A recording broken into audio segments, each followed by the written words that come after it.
Так, всем привет. Небольшое такое короткое видео. Из-за чего шарабанит двигатель жигулевский. В общем, думал, что цепь. Поменял я новую цепь, поставил. Успокоитель, натяжитель, башмак. Завел машину. Эффект не поменялся. Но все равно у меня цепь была растянута, я ее поменял. Так, решил снять постель с распредвалом. И что я увидел?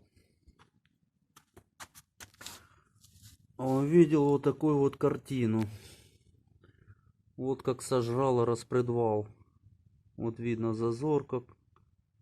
Этот вообще печальный. Вообще выжрало.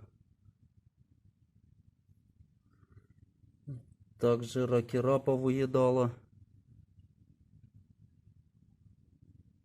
Вот такие вот ямки. Этот рокер вообще уже печальный. Стерся. Думаю, будет кому-то полезно это видео. Вот. Так что обращайте внимание на эти вещи.